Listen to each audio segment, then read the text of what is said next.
Dans ces exercices, il s'agit d'utiliser le spectre infrarouge pour arriver à identifier des groupes caractéristiques. Pour cela, on aura toujours recours au tableau qui se trouve là, qui représente les principales bandes d'absorption infrarouge qu'on est capable de reconnaître.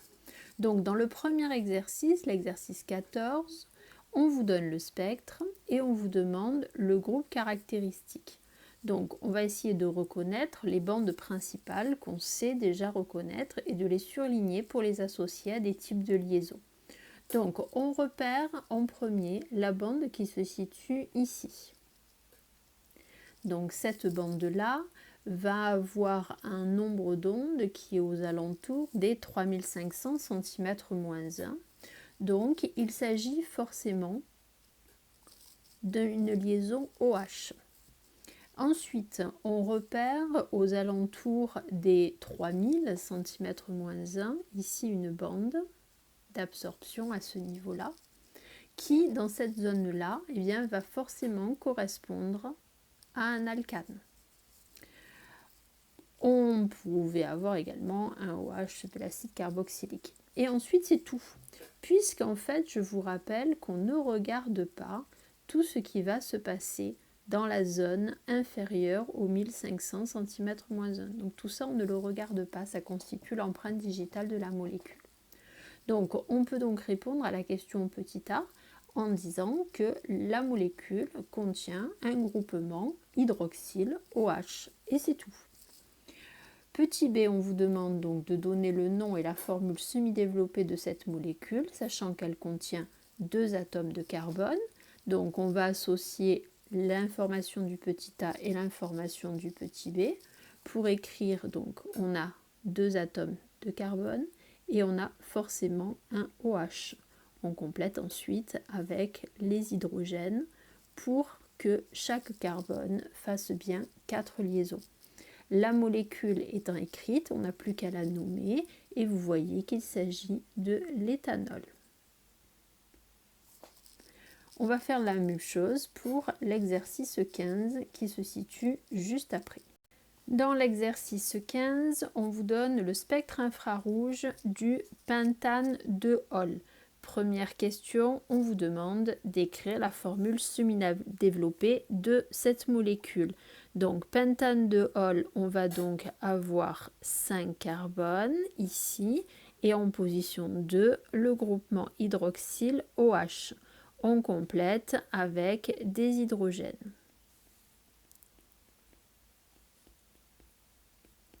Voilà la formule semi-développée. On vous demande ensuite de justifier que le spectre infrarouge peut correspondre à celui de cette molécule.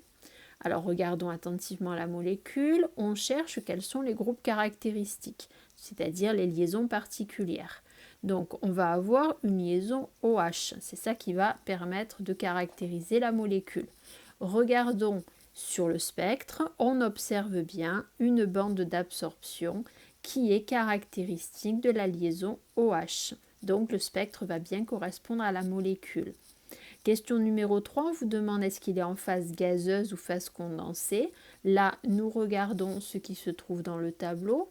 On voit qu'en phase gazeuse, ça veut dire libre et on devrait avoir une bande fine. Quand il est en phase condensée, c'est-à-dire qu'il va former des liaisons hydrogènes. Condensé, ça veut dire liquide.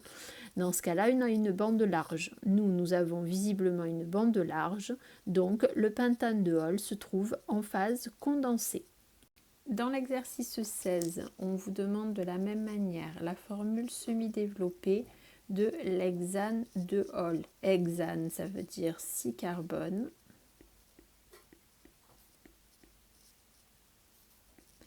Et sur le numéro 2, on va avoir notre groupement hydroxyle.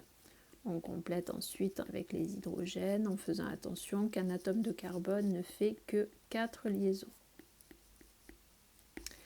Ensuite, on vous demande d'en déduire le groupe caractéristique et la fonction chimique. Donc nous repérons le groupe caractéristique qui est un groupe caractéristique donc hydroxyle qui est ici et qui correspond à la fonction alcool.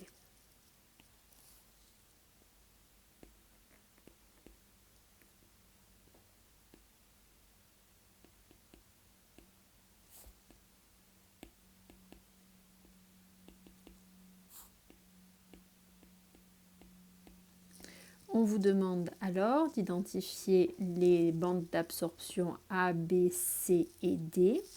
Donc là, on ne repérera pas les bandes C et D. Elles constituent l'empreinte digitale de la molécule.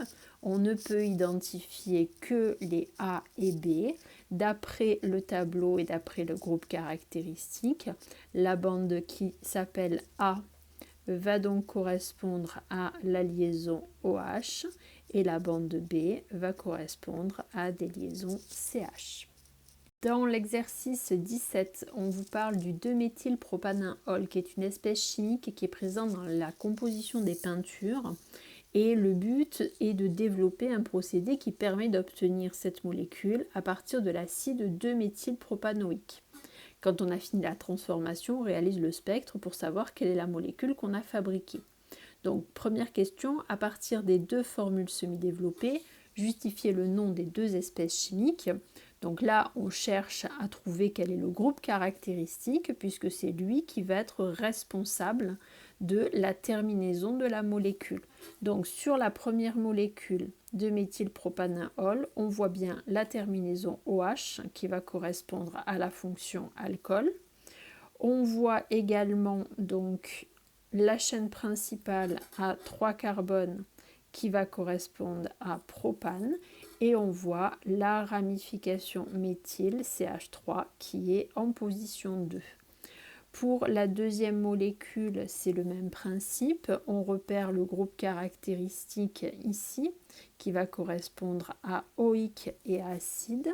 On repère la chaîne principale qui se situe ici, propane, et la ramification qui se situe à ce niveau-là en position 2. Question numéro 2, l'entreprise peut-elle utiliser ce procédé donc pour synthétiser du 2-méthylpropanol? Donc quand on regarde le spectre infrarouge qui est donné ici, ce doit correspondre au spectre infrarouge de notre 2-méthylpropanol qui est écrit là. Donc essayons de voir si on retrouve les bandes caractéristiques de cette molécule. Normalement, on devrait avoir une bande large qui se situe aux alentours des 3200-3400, ce qui n'est pas le cas ici, puisqu'on n'a rien à ce niveau-là. Et ensuite, uniquement la bande qui correspond au CH, c'est-à-dire ici. Or, cette molécule qui a fourni ce spectre présente une autre bande qui est ici aux alentours des 1700 cm-1, qui est un C doublement lié O. Ce qui signifie que la molécule qui a été fabriquée lors de la transformation n'est pas du 2-méthylpropanol, il s'agit vraisemblablement d'un composé carbonylé. Le procédé ne peut donc pas être utilisé pour synthétiser du 2-méthylpropanol.